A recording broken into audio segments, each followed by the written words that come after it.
Microsoft Word is the most popular word processing software in the world and included for free with almost all corporate office applications. However, most people do not know how to use Microsoft Word correctly.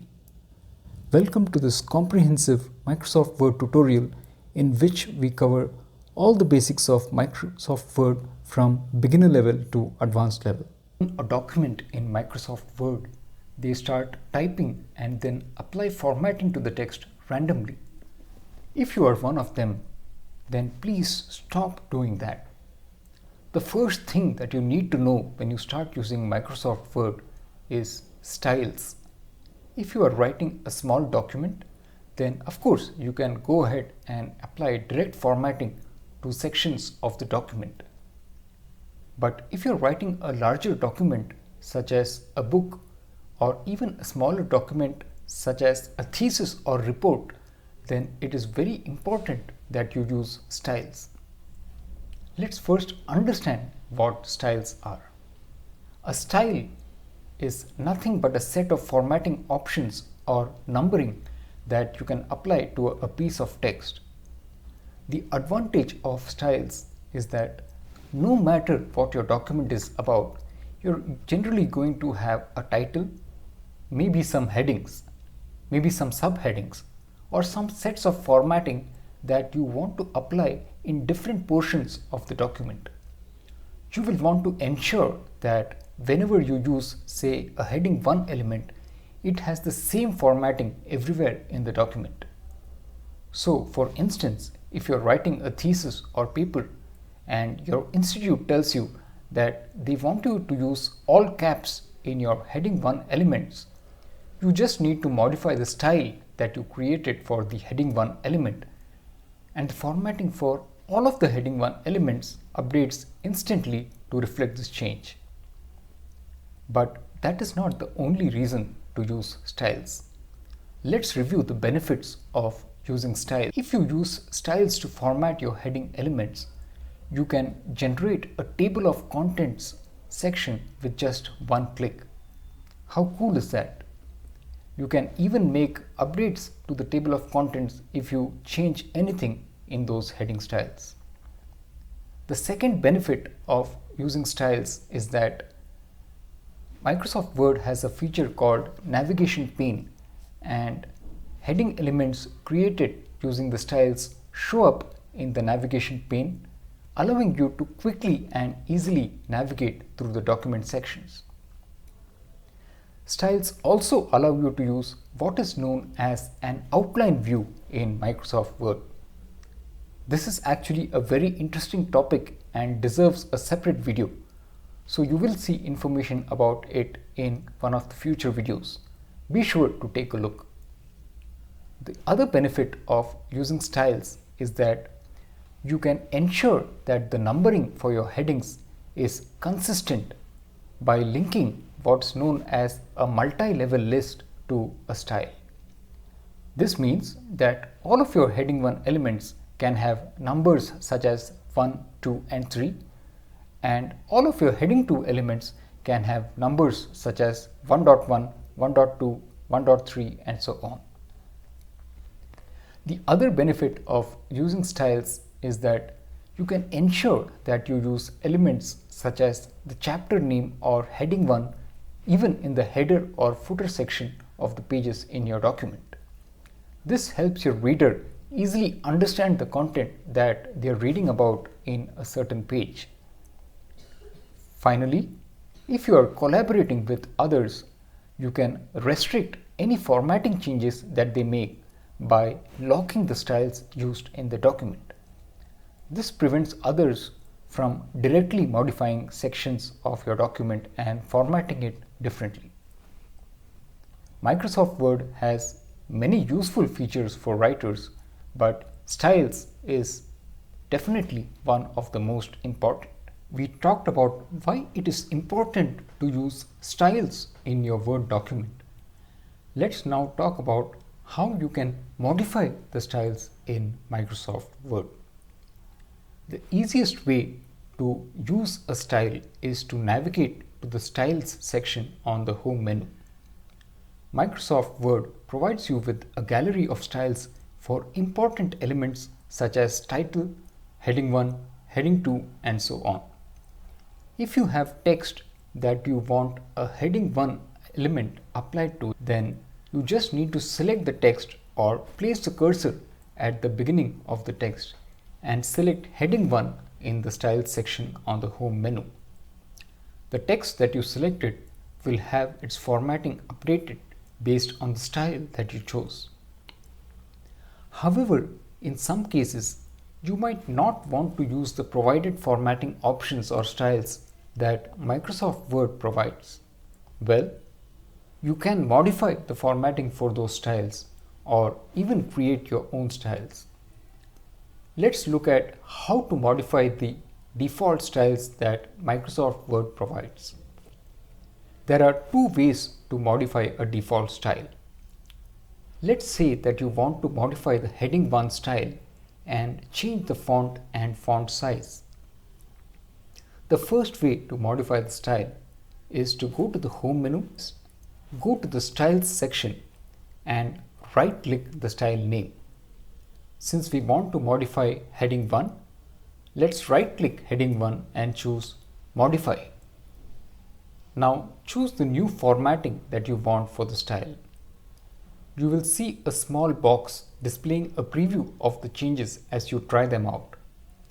If you want more formatting options such as numbering, then click the format button and open the appropriate menu. The second way to modify a style is to highlight some text that already has that style applied. So in this case, we want to modify heading 1 style.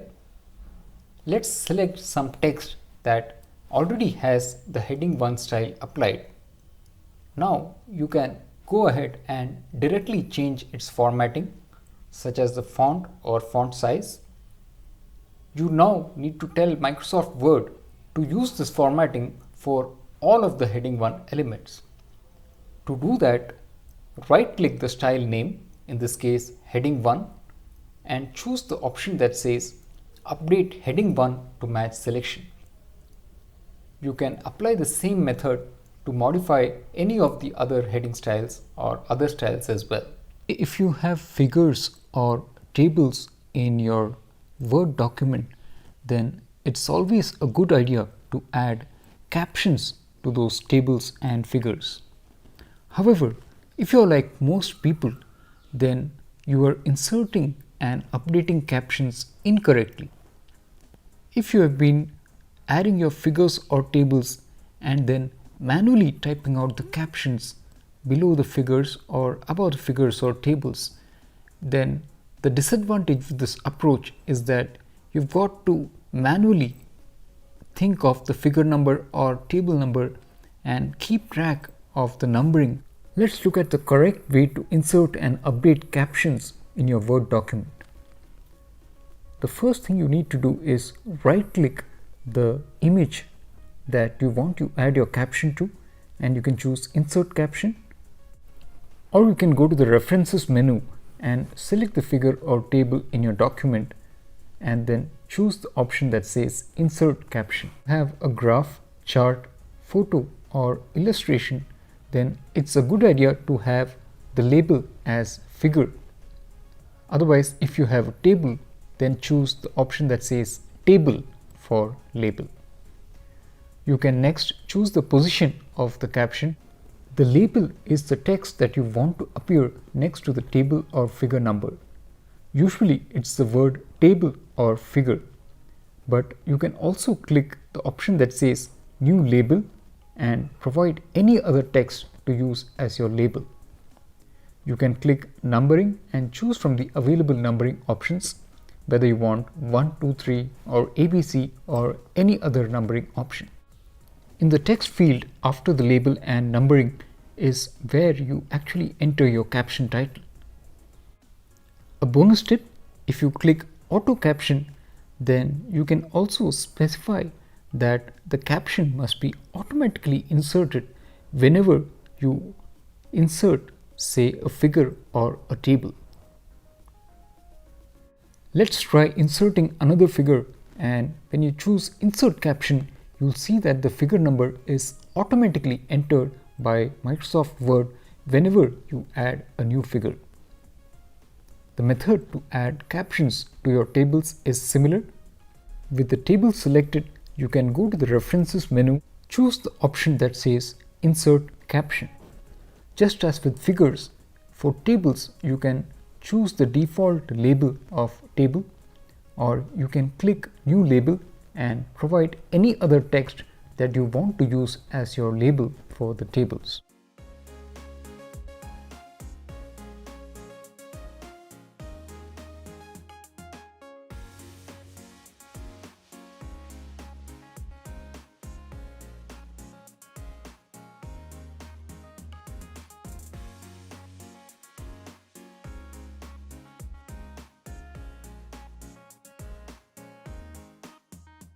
Let's try inserting another table, and you'll see that when you try to insert a caption for the new table, it will automatically insert the correct table number for you. Now, I mentioned that the table number is automatically updated when you add a new table, and likewise the figure number is automatically updated when you add a new figure. However, you might wonder what happens if you delete an existing figure or table and you want your other table numbers and figures to be automatically updated. To do so, right click the number that appears next to the label and choose the option that says Update Field. Now that you know how to correctly add captions to your figures and labels, if you're writing a research paper, thesis, or any kind of formal document, then you might have heard of the phrase list of figures or list of tables. A list of figures or a list of tables, as the name says, is exactly that. It's a list of all the figures used in your document or a list of all the tables used in your document with an ability to link to those figures or tables. The advantage of inserting a list of figures and tables in your documents is that readers can quickly go to the list section and figure out how many figures and tables you have in your research paper or thesis. In addition, if the reader is interested in going to a specific figure or table, they can directly click the link and be directed to the page on which the figure or table appears. If you watched my previous video on how to quickly insert or update captions for your figures or tables, you'll know that it's very easy and straightforward to insert captions for your figures or tables in Microsoft Word. The easy method is to simply right-click the figure or table and choose the option that says Insert Caption. You can go ahead and modify parameters such as the position of the caption. You can also specify a label, whether you want the word figure or table to appear, or whether you want some other custom text to appear in the caption title. You can then provide the text for your actual caption. Let's go ahead and insert a bunch of figures in our document and also insert some captions for those figures. Now that we have inserted some figures in our document, we'll see how to insert a table or list of these figures. To do so, you can press Ctrl Enter to insert a page break. You can then type out some text that you want as your introduction heading for the list of figures. Then you need to go to the References tab and choose the option that says Insert Table of Figures. On the right here, you're going to see a preview of how your table of figures is going to appear. You can choose from a variety of formats and you'll see the web preview change to reflect your selection. If you're happy with any particular selection, then choose that selection and click on OK. I'm happy with the selection, so I'm going to click on OK, and you'll see a list of figures automatically inserted by Microsoft Word in the location that you specified. Now let's see what's going to happen if we delete a figure from the list of figures? Let's go back to the page where we had our figures. Let's delete one of these figures. Now, as I showed in the previous video, if you want to update the numbering for those figures, you can right click the number and choose the option Update Field. Similarly, in the list of figures, to update the actual list of figures, you need to right click and choose the option that says Update Field, and you'll see your list of figures updated to reflect your new list of figures.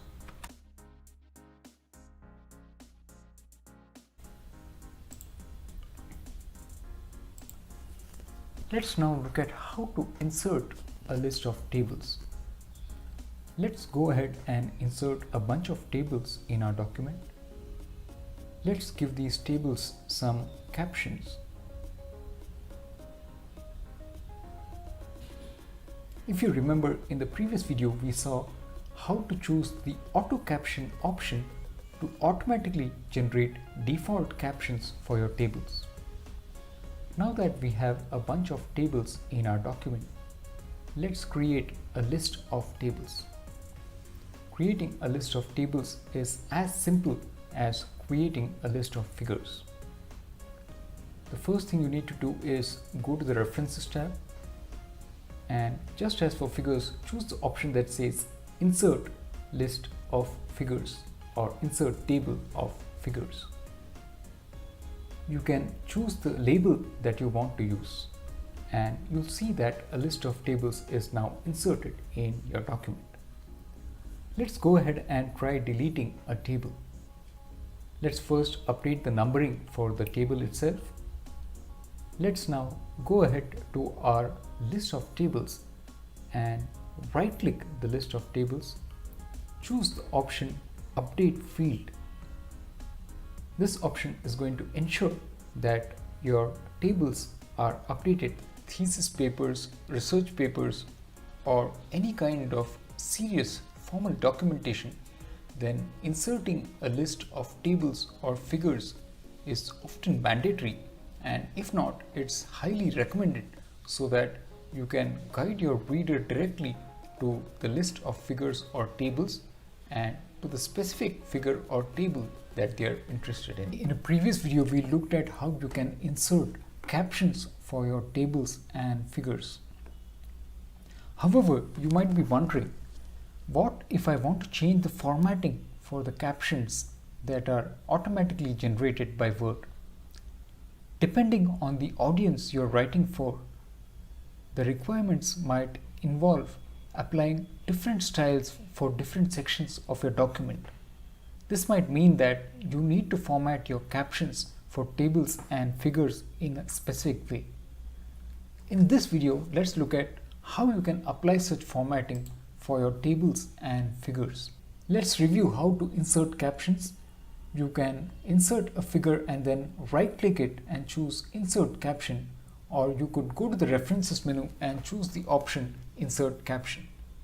Now, if you want to format a caption, then the key thing to remember is that you will need to create a new style based on the caption style that is already available in Word but is hidden. We need to choose a new style based on the caption style, so we'll choose style name caption. We can modify the look and feel of our captions. For instance, you might want to play around with the spacing of those captions. You might want to apply the bold font instead of italics. You might want to change the font size and so on. And let's click OK, and you'll see that all these captions now have the updated formatting applied to them. Interesting thing to remember is that if you apply highlighting to your captions and try to modify the caption style, all these captions are not going to get updated automatically to reflect any highlighting that you do to the captions. So there are two ways to change the formatting for your captions. One is to choose the caption style, modify it, and choose the formatting. The other way is to edit the formatting for an existing caption and then Click the arrow next to the caption style and choose Update Style to match the selection. As you can see, any changes made, such as highlighting changes, are not going to reflect in the modified format for caption. To rephrase, you can modify the caption style directly, and all the captions based on the caption style are going to get updated based on the formatting you specify. For instance, if you add a new table or figure, it's also going to have the same formatting. You can also directly edit this caption, and in the arrow next to the caption style, you can choose the option Update Style to match the selection, and you'll see that all the captions that use the caption style now get updated to match your formatting. If you are writing a thesis, a report, or even a novel, you might want to include information about the chapter or heading on each page in the header or footer section. This helps your reader know the content that they are reading about. In Microsoft Word, there is a straightforward way to include information about the chapter or header in the header or footer section of the Word document. Let's say you insert a simple header in Word by going to the Insert menu and choosing Header. The disadvantage is that this header remains static and you're going to see the same header content on all of the pages. This works well if you have information such as the company name to be included on all the pages. However, in some cases you might want to include information about the current chapter that you are on, or say the first heading on each page, or even the last heading on each page. So let's first try to insert some headings in our document. Let's insert a bunch of heading 1, heading 2 and maybe some heading 3 elements as well. Let's move all of the heading 1 elements to a new page. We've created 3 heading 1 elements. Let's move these heading 1 elements to a new page. We can use the Ctrl Enter shortcut to insert a page break. What we want to do next is we want to click on the header section, and the position where you want to insert your dynamic header, you can choose the option Quick Parts, and under that you're going to see an arrow. Click on the arrow and choose the option Field. If you're not sure where the field option is located, you can go to the Tell Me text bar on the top and search for field. Click on Field.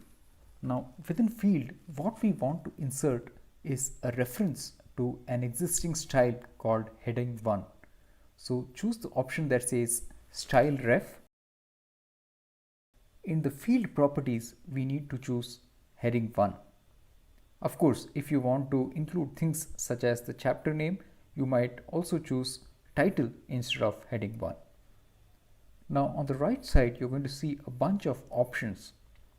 For example, you can choose whether to include the first heading on every page or the last heading one that appears on every page. You can also choose to include the header number. Let's say we are okay with the existing options. You'll see that in the place where we had inserted the cursor, you're going to see heading 1 for the first page. It now has information about the second heading. And let's go to the third page as well. The third page has information about the third heading. Let's try deleting one of the headings. So we've deleted one of the headings, and we're going to see that the header section in all of the pages automatically updates to reflect the first heading 1 element on every page. Sometimes this takes some time to update. Once you save the document, you're going to see that on every page the header element or the header section gets updated to reflect the header 1 element that is present on every page. See how to insert a custom footer. So typically you might want to include information such as the organization name in the standard footer section. However, sometimes you might want to have a custom footer that is updated with information corresponding to every page that the footer appears on. The procedure to insert a custom footer is the same. Go to the section that says Insert Field, and within Insert Field, choose the field name Style Ref, because we want to insert the style reference to the style that is named Heading 1. As I mentioned, you can also include a reference to the style that says Title if you want to include the name of the title on each page of your document. This time, because we included the name of the title, you're going to see each page of the document have the name of the title as the footer. Let's look at how to format the headings and numbering for your Word document. Formatting your headings and numbering is extremely useful, especially if you're writing a book, thesis, or report. That's because your publisher or institute might want you to use a specific font, case, or formatting for your headings and numbering. That's why it's very important to outline your document using the available styles in Microsoft Word. Microsoft offers heading styles as paragraph and character styles. A paragraph in Word is recognized as anything that includes a hard return after it, that is, when you press the Enter key. It's useful to apply heading styles as paragraph styles because character styles do not allow you to specify numbering and some other formatting elements. Suppose you have text to which you want to apply a style. That's extremely easy. Just select the text or place your cursor at the beginning of the text. Next, click the Home menu. You'll see all of the different styles available in the Styles section. Click the heading style you want and it gets applied to the text. Now, what if your publisher or institute tells you that they want all of the heading 1 elements in all caps? This means that you will need to modify the heading 1 style to reflect this change. An advantage of using styles in your documents is that this is a one-time effort. To change one of the heading styles, click the Home menu. If you see your heading style in the Styles section, you can right-click and choose Modify. Else, expand the Styles pane by clicking the arrow icon in the bottom right. Then go to the style you want to modify, right-click it and choose Modify. The Modify Style window opens. In the Modify Style window, choose the formatting that you want for this heading style. If you want to modify some other formatting options such as the numbering, select Format at the bottom of the dialog box and select the other options available in the drop-down menu. If you want this modified style to apply only to the current document, then choose Select Only in this document. If you do not want the document styles to update when someone changes heading formatting in the document, then do not select the option that says Automatically Update. Click OK to press Enter. The entire document will change to reflect the change you made to the heading style. The other way to modify a style is to directly format any text that has a heading style applied. After that, right-click the corresponding heading style and choose the option that says Update Heading 1 or Heading 2 style to match the selection. Word will then update all of the Heading 1 or Heading 2 elements to match the formatting that you just specified. You will want to modify the layout of your document to meet the needs of the audience for which the document is intended. Start by choosing the orientation of the pages. To change the orientation, select the Layout menu and choose Orientation. You can choose Portrait or Landscape. Next, on the Layout menu, click the arrow icon under Size and choose the paper size. In most cases, this will be A4 But you can also specify a custom height and width by choosing more paper sizes. Next, click on the arrow icon under columns and choose the number of columns that you want in your document. Usually this will be 1, but sometimes you might want a 2 or 3 column layout. For example, most newspapers have a 3 column layout. That is mostly everything you need to know about choosing the correct page layout. Depending on the document you're writing, it's very crucial that you specify the correct margins. The margins may be specified by your editor or publisher or even the institute to which you're submitting your thesis. In any case, it's easy to specify the margins.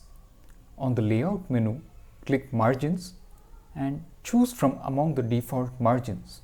If you're not happy with the default margins, click on Custom Margins and specify values for the top, bottom, left and right margins. One important note, here you're going to see an option called Gutter. This is the space apart from the margins that needs to be left if your document will undergo binding such as spiral binding. If your document will not have binding, then leave the setting at 0. Next, you will want to specify the line spacing. To do so, on the Home menu under the Paragraph category, you will see an icon for line and paragraph spacing. Choose one of the provided values or click on Line Spacing options and choose your desired line spacing. That's all you need to know about choosing the appropriate margins and line spacing. Depending on the audience and type of document, you will want to include page numbers for the pages in your document. This is fairly straightforward to do in Microsoft Word. If you want to insert your page number in your document, go to the Insert menu, click on the arrow icon under Page Number and choose Top of Page or Bottom of Page depending on where you want the page numbers to appear. Choose the appropriate location for the page number. Usually, it's a good idea to have the page number at the bottom of the page and centered on the page. If you want to insert the page number in the header or footer section, then on the Insert menu, choose Header or Footer. Then click inside the header or footer and then go back to Insert Page Number and choose the positioning for the page number within the header or footer. Note that by default, the page numbers will start with 1 from the first page. Sometimes you might want to start the page number on a page other than the first page. We'll see how to do that. We covered how to include captions for tables or figures in your document. Well, you can use a similar process for inserting automatic equation numbers. The standard way to number your equations is Arabic numerals in parentheses and right aligned. With your equation selected, go to the References menu and choose Insert Caption. Choose the label as Equation or do not specify a label. That is, choose the option Exclude Label from Caption. If you want to specify your own label, for example, if you want to use parentheses to label your equations, click on New Label. Here you can enter the parentheses or any other text that you want in your equation label and then click OK.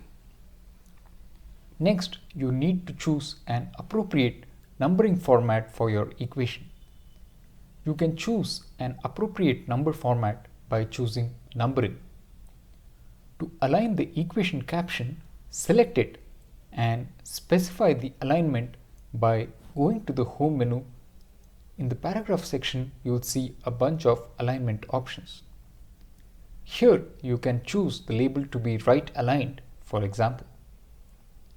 Whenever you add additional equations, the correct sequential number gets automatically inserted into your chosen caption. An alternative way to insert and align the equation and equation number is to insert a table with 1 row and 3 columns. Next, format the cell size of each column according to your needs. Then insert the equation and caption into the second and third column. Then center align this table and remove the table borders.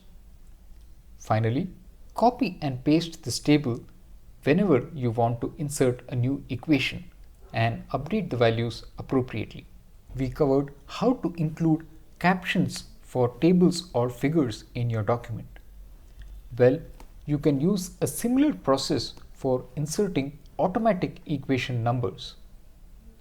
The standard way to number your equations is Arabic numerals in parentheses and right aligned.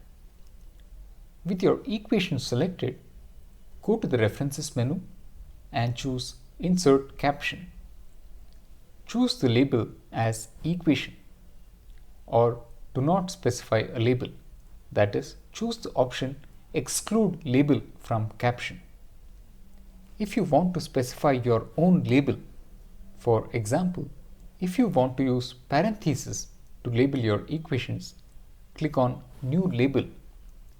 Here you can enter the parentheses or any other text that you want in your equation label and then click OK. Next, you need to choose an appropriate numbering format for your equation. You can choose an appropriate number format by choosing Numbering. To align the equation caption, select it and specify the alignment by going to the Home menu. In the paragraph section, you will see a bunch of alignment options. Here you can choose the label to be right aligned, for example. Whenever you add additional equations, the correct sequential number gets automatically inserted into your chosen caption. An alternative way to insert and align the equation and equation number is to insert a table with 1 row and 3 columns. Next, format the cell size of each column according to your needs. Then insert the equation and caption into the second and third column. Then center align this table and remove the table borders.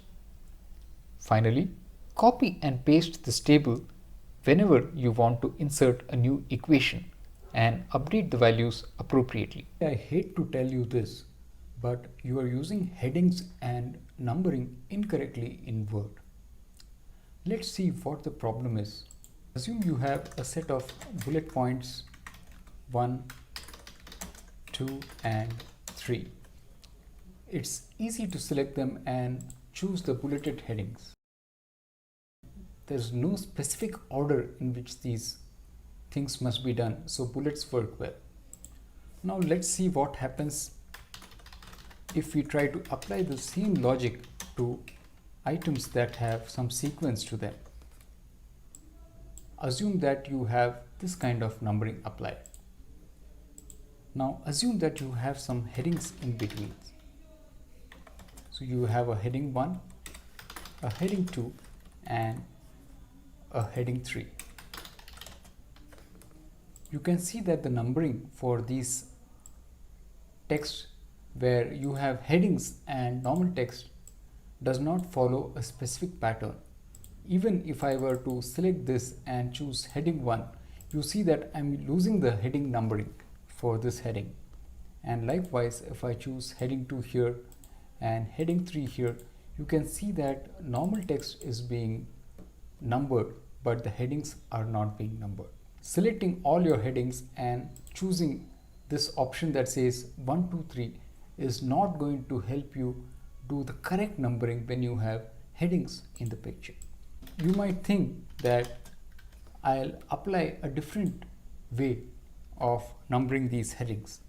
For instance, you might say that let me go and change this heading style. Let me go to the formatting and let me select numbering, and here you can select one of the predefined number formats or define your own number format. Assume that we select this number format for heading 1. Assume I have another heading 1. You select heading 1. You think that the numbering is correct. The problem actually occurs when you have a heading 2 here. So you select heading 2 and you want to provide numbering for heading 2 as well. So you modify the style, choose numbering, and you choose the same number format or a different number format and click on OK. Now you see that Word has restarted the numbering for heading 2 even though this heading 2 appears under heading 1. So there is no way, either when you're using this kind of numbering or modifying the styles, to tell Word that you want to restart the numbering for this heading and give it a number such as 3.1. So the correct way to do numbering in Word is as follows. Let's first undo whatever we did. Let's remove any numbering that we applied to the headings.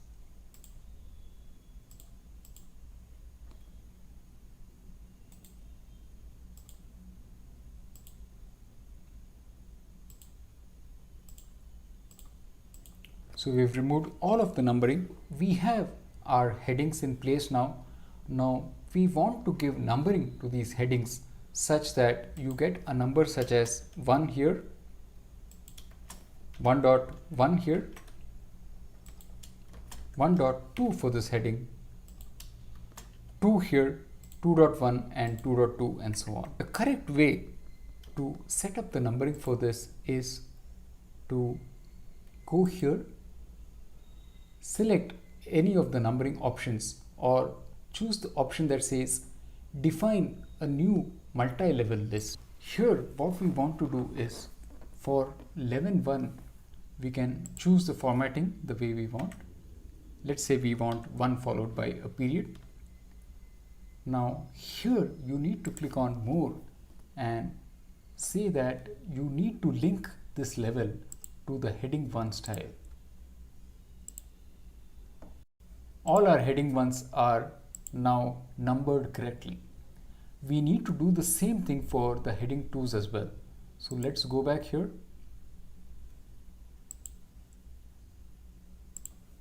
We need to go to level 2 here and say that we want to link level 2 to heading 2. Choose to include the level number from level 1. Choose to restart the list after level 1, which is linked to heading 1. Let's click on OK.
This is how you can set up the headings and numberings. Oftentimes, you will want to insert some shapes, pictures, or icons in your Word document. It's straightforward to insert an image into a Word document. However, after inserting the image, you will want to have the text in your document wrap around the figure in different ways. Let's check out the different ways to wrap text around your figures in MS Word. By default, MS Word will treat the shape, picture or icon that you have inserted as just another block of text. So it's going to place it in line with the text around it. If you add to the text around that image, then the image will keep moving around based on the alignment that you have selected for it. However, this is not the ideal way to wrap your text around figures. You certainly do not want your images to be moving around as you add text. Fortunately, Word offers you a bunch of wrapping options that you can select when you insert an image into your document. As soon as you insert the image, you will see a small button that floats to the right of the image. You can click this button to view a bunch of image wrapping options to change the wrapping style for your image. If you are not happy with any of these quick layout options, you will want to check out all of the available wrapping options. Whenever you insert an image, Word adds a new context menu called Graphics Format. Within Graphics Format, under the Arrange section, you will see an option Wrap Text.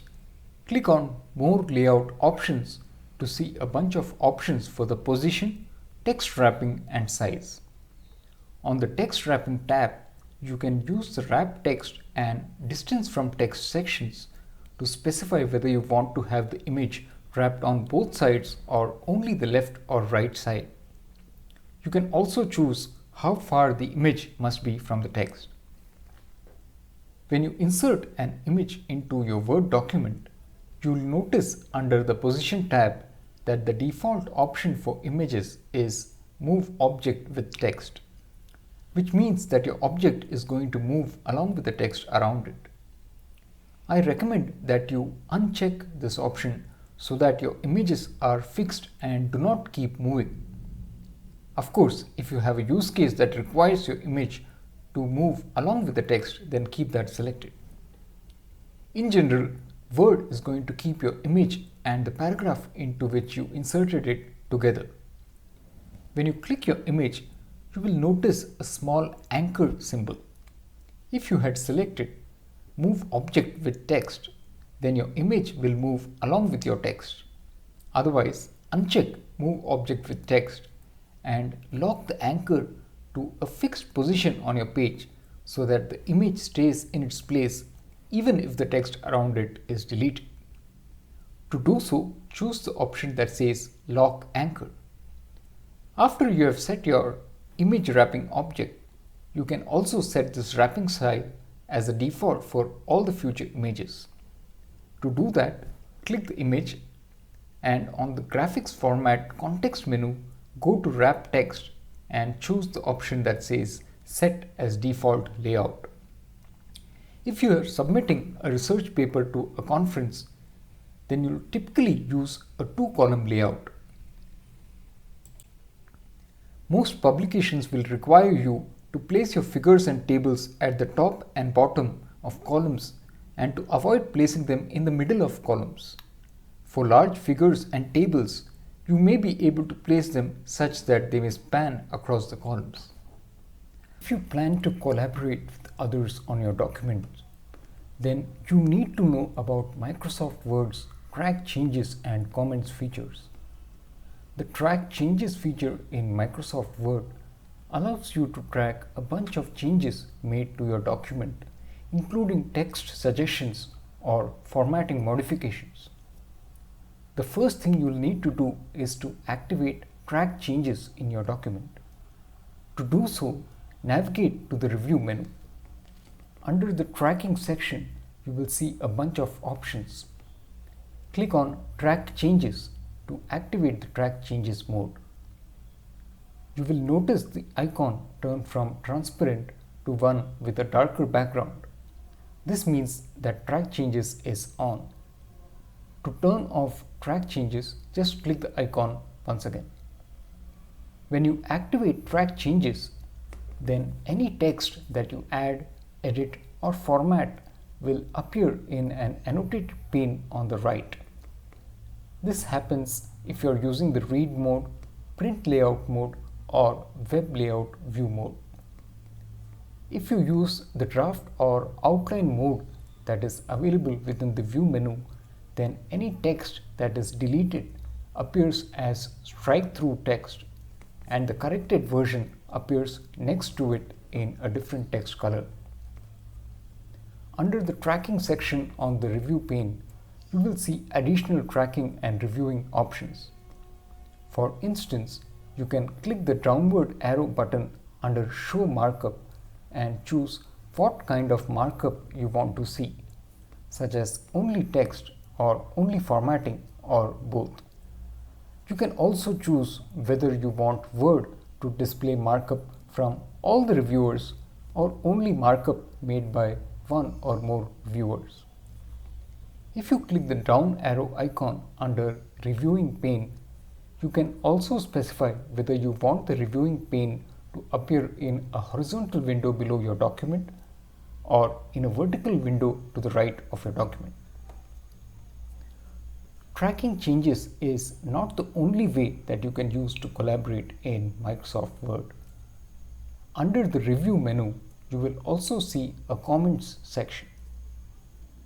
You can select text in your document and click the New Comment button to add a comment to the text. Alternatively, you can right-click text in your document and choose New Comment. Let's say you have sent your document to your editor or reviewer and received a document with markup and comments. How do you incorporate those changes into your document and remove those annotations? To do so, we need to look at the options available in the Changes section on the Review menu. First, select a portion of text that is already marked up. Then click the down arrow icon under Accept or Reject to accept or reject the changes one by one or all at once. You will also see an option to accept or reject all the changes and stop tracking changes from showing you any markup. To go through the changes one by one, you can click the previous and next buttons. If your reviewer has added comments to sections of your document, then you can click on each comment in the annotation pane. When you click a comment, you will see an option to reply to the comment with your input on that comment. Alternatively, if you have already incorporated the content of that comment in your document, you can mark it as resolved by clicking Resolve. The advantage of tracking changes by using comments is that you can once again click the comment which now shows up as dimmed in the annotation pane and choose Reopen to reopen the comment. If you want to traverse the comments one by one, then on the Review menu you will see a bunch of options in the Comments section to move through the comments one by one or delete all the comments in the document. Well, that was a lot of information about how to track changes to your document using the Track Changes and Comments features in Microsoft Word. One important aspect to consider about the documents that you write is accessibility. If someone is using a screen reader to view your document, then if your figures or icons do not contain alternative text or alt text, they will know that they have reached a picture, but they will not know what the picture shows. If you have added alt text, then they will hear the alt text and immediately know what the figure or icon or shape is all about. Therefore, it's extremely crucial that you add alt text to your figures, charts, shapes, and icons. To add alt text to your figure or any other image object, right-click the figure or icon and choose Edit Alt Text. You will see an alt text pane on the right. In the alt text pane, type one or two sentences in the text box to describe the object and its context to someone who might have difficulties in seeing it. If your object provides visual interest but does not contain valuable information, then you may check the Mark as Decorative checkbox. This tells the person using the screen reader that there is an image object there, but that they are not missing out on any valuable information. When you choose the Mark as Decorative option, the text entry field becomes grayed out. The next time you add figures, shapes, or icons to your document, be sure to include alt text for them. This helps people with visual impairments understand the content of those figures, shapes, and icons. Thank you for watching.